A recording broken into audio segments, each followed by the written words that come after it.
तो आज के इस नए विश्लेषण में हम एक बहुत ही दिलचस्प ऐतिहासिक घटना पर बात करने वाले हैं। एक ऐसी घटना जो मतलब आध्यात्मिक नेतृत्व और समाज को बदलने वाले लोगों के बारे में हमारी जितनी भी पुरानी धारणाएं हैं ना, उन्हें पूरी तरह से पलट कर रख देती है। हम अक्सर क्या सोचते हैं, यही ना कि जो इंसान दुनिया बदलने की ताकत रखता है, उसका रुतबा, उसका पहनावा, सब कुछ बहुत भव्य होना चाहिए। लेकिन क्या असल में ऐसा होता है? आज हम जिन पुराने संस्मरणों और दस्तावेजों को खंगालने वाले हैं, वे हमें सीधे साल 1956 के डबरा शहर में ले जाते हैं। तो चलिए बिना किसी देरी के सीधे इस कहानी में उतरते हैं और देखते हैं कि इन पन्नों में क्या राज छिपे हैं। अब हमारे आज के इस पूरे विश्लेषण के केंद्र में एक बहुत ही सीधा सा लेकिन गहरा सवाल है।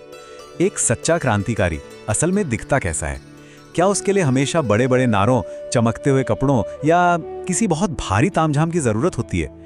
या फिर ऐसा भी हो सकता है कि सबसे बड़े, सबसे गहरे बदलाव एक बिल्कुल ही साधारण से दिखने वाले इंसान के जरिए आ जाएं? इस सवाल को अपने दिमाग में बिल्कुल सेट कर लीजिए, क्योंकि आज की हमारी ये पूरी चर्चा इसी अचंभे, इसी विरोधाभास के इर्द गिर्द घूमने वाली है। इस पूरी घटना की सबसे दिलचस्प बात क्या है पता है? इसकी शुरुआत किसी बड़े चमत्कार या भीड़ से नहीं हुई थी, बल्कि सिर्फ कुछ पन्नों से हुई थी। हमारे स्रोत के जो लेखक हैं, जो उस समय डबरा में मिल उद्योग एसोसिएशन के प्रेसिडेंट हुआ करते थे, उनकी पहली मुलाकात किसी व्यक्ति से नहीं, बल्कि उनके शक्तिशाली विचारों से हुई थी। हुआ यूं कि डबरा में गायत्री परिवार के एक बड़े ही सक्रिय कार्यकर्ता थे द्वारिका प्रसाद चैतन्य जी। उन्होंने लेखक को गुरुदेव श्रीराम शर्मा आचार्य का कुछ साहित्य पढ़ने को दिया, और सच मानिए उस साहित्य का असर इतना गहरा था, इतना गहरा कि लेखक खुद लिखते हैं कि जब तक वो रोज उस साहित्य के कुछ पन्ने पढ़ नहीं लेते थे, उन्हें अजीब सी बेचैनी रहती थी। मतलब ये कोई साधारण पढ़ने का शौक नहीं था, ये उन विचारों के प्रति एक गजब का खिंचाव था। अब सोचिए, जब विचारों का इतना जबरदस्त असर हो तो जमीन पर क्या कुछ नहीं हो सकता। डबरा में एक भव्य पंचकुंडीय यज्ञ करने की बात उठी, और जाहिर है इसके लिए पैसों की जरूरत थी। लेखक ने अपनी मिल का प्रभाव इस्तेमाल किया और लोगों से सहयोग मांगा, और आप यकीन नहीं करेंगे, सिर्फ 4-5 घंटों के अंदर ही 3100 रुपए जमा हो गए। आज शायद ये रकम आम लगे, लेकिन 1956 के आसपास 3100 रुपए एक बहुत बड़ी बात थी। ये महज चंदा नहीं था, ये साफ दिखाता है कि लोग इस आयोजन के लिए और उस महापुरुष के लिए कितने समर्पित थे, जिनसे वे आज तक मिले भी नहीं थे। जाहिर सी बात है, जब बजट और उत्साह इतना बड़ा हो तो तैयारियां भी वैसी ही होंगी, है ना? दस्तावेज बताते हैं कि डबरा में एक बेहद ही शानदार यज्ञशाला तैयार की गई। एक बहुत बड़ी भव्य कलश यात्रा निकाली गई। संन्यास आश्रम में बाकायदा 10 पवित्र स्नान कराए गए और पूरे विधि विधान के साथ कलशों की पूजा हुई। मतलब इसे पढ़कर ही आप उस माहौल की गर्माहट और उत्सुकता का अंदाजा लगा सकते हैं। पूरे शहर में एक ही चर्चा थी, हर कोई बस उस महान संत के स्वागत के लिए पलकें बिछाए इंतजार कर रहा था। और इसी जबरदस्त उत्सुकता के साथ चलिए हम भी चलते हैं डबरा रेलवे स्टेशन पर। ये पूरा दृश्य किसी फिल्म के सीन से कम नहीं है।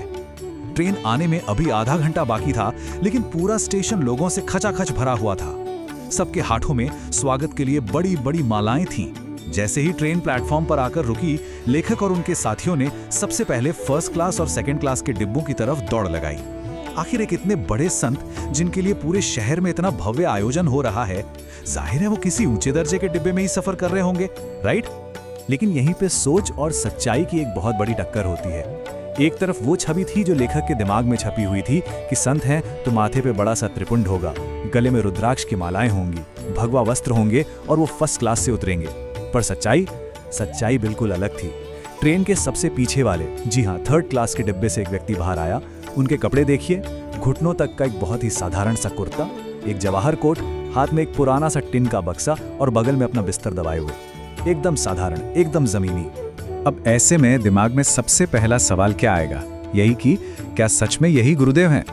लेखक और उनके साथियों को तो अपनी आंखों पर यकीन ही नहीं हुआ। जब वो भद्र पुरुष ट्रेन से नीचे उतरे तो उन्हें लगा कि चलो, शायद किसी कार्यकर्ता का कोई आम सा रिश्तेदार आ गया होगा। मतलब उनके दिमाग में जो एक भव्य संत की पक्की वाली तस्वीर थी ना, वो उस हद दर्जे की सादगी को देखकर पूरी तरह चकनाचूर हो गई थी। ये वो पल था जहां बाहरी दिखावे को लेकर हमारी सारी पुरानी धारणाएं एकदम से हिल जाती हैं। लेकिन फिर क्या हुआ? कार्यकर्ता द्वारिका प्रसाद चैतन्य जी ने दौड़कर उस साधारण से दिखने वाले इंसान के पैर छुए और उनका वो टिन का बक्सा अपने हाथ में ले लिया। बस तब जाके सबको झटका लगा कि अरे, यही गुरुदेव हैं।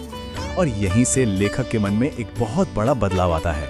स्रोत के मुताबिक जब उन्होंने गुरुदेव को इतनी सादगी में देखा तो अंदर से आवाज आई कि असल में यही तो भारतीय संस्कृति की असली पहचान है। सच्ची महानता महंगे कपड़ों या दिखावे में नहीं होती, बल्कि उस सादगी में होती है जो सीधे जमीन से आम लोगों से जुड़ी हो।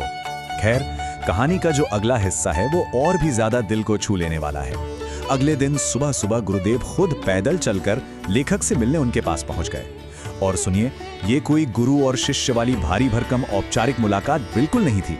गुरुदेव ने उन्हें पास बिठाया और उनके परिवार, बच्चों की पढ़ाई, सेहत, सब कुछ ऐसे पूछा जैसे घर का कोई बड़ा, कोई पिता अपने बेटे से बात कर रहा हो। लेखक, जिनके माता पिता बचपन में ही गुजर गए थे, वो लिखते हैं कि उन्हें सच में ऐसा महसूस हुआ जैसे उनके पिता वापस आ गए हों। ये दिखाता है कि उस बड़े आध्यात्मिक नेता के अंदर कितनी गहरी मानवीय संवेदना थी। पर ठहरिए, इस सादगी और पिता जैसे प्यार के पीछे एक और ही रूप छिपा हुआ था, और ये समझना हमारे लिए बहुत जरूरी है। जब उसी दिन शाम को यज्ञशाला में गुरुदेव का प्रवचन शुरू हुआ तो लेखक एकदम हैरान रह गए। उन्हें कहना पड़ा, अरे ये तो बहुत बड़े क्रांतिकारी हैं। उस साधारण से कुर्ते वाले इंसान के अंदर समाज की बुराइयों को लेकर, लोगों की कमियों को लेकर एक बहुत गहरी टीस थी, एक दर्द था। उनका वो प्रवचन कोई आम धार्मिक कथा नहीं थी, बल्कि सोए हुए समाज को झकझोर कर रख देने वाली एक तेज, तीखी आवाज थी। और यहीं पर आकर हमारी आज की ये चर्चा अपने सबसे अहम मोड़ पर पहुंचती है। जरा सोचिए, इन सारे बड़े आयोजनों का, उस भव्य कलश यात्रा का और इतने बड़े महापुरुष के वहां आने का असली मकसद था क्या? हम तो अक्सर यही मानते हैं ना कि यज्ञ का मतलब बस संस्कृत के कुछ मंत्र पढ़ना और आग में आहुति देना होता है। लेकिन डबरा की इस घटना ने लोगों को यह सोचने पर मजबूर कर दिया कि इस पूरी प्रक्रिया का असल उद्देश्य क्या था। वो क्रांतिकारी गुरुदेव इस यज्ञ के जरिए आखिर क्या हासिल करना चाहते थे?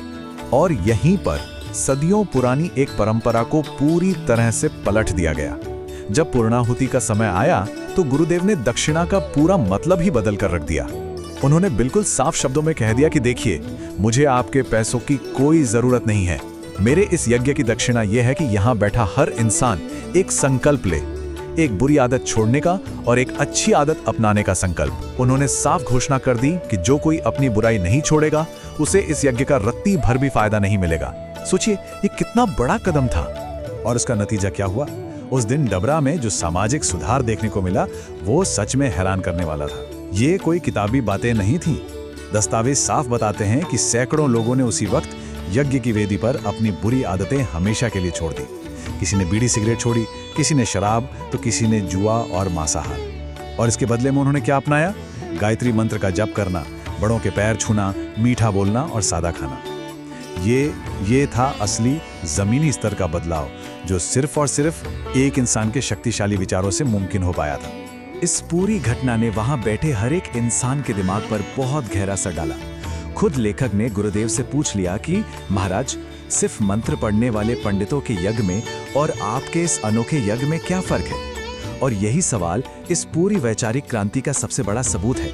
यहाँ अनुष्ठानों को सिर्फ इसलिए नहीं किया जा रहा था क्योंकि वे पुराने समय से चले आ रहे हैं, बल्कि उन्हें आज के समाज की भलाई और एक इंसान को अंदर से बेहतर बनाने के हथियार के तौर पर एक नया रूप दिया जा रहा था। इस पे गुरुदेव ने जो जवाब दिया ना, वो इस पूरे विश्लेषण का निचोड़ है।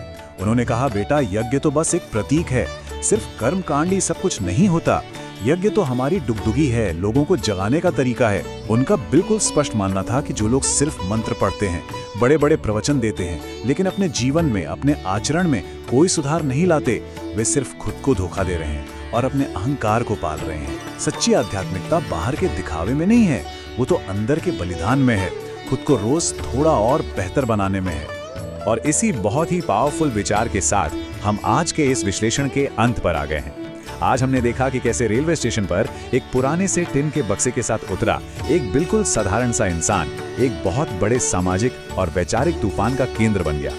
भव्यता कपड़ों में नहीं थी, भव्यता उनके विचारों में थी। तो इस पूरी ऐतिहासिक घटना से आज के समय के लिए एक बड़ा सवाल खड़ा होता है। यदि सबसे गहरा असर और सच्चा सुधार बाहरी दिखावे से नहीं बल्कि हमारे अंदर के छोटे छोटे संकल्पों से आता है, तो आज के दौर में वो कौन सी आदतें हैं जिन्हें आज हमें अपने अंदर के यज्ञ की वेदी पर त्यागने की जरूरत है?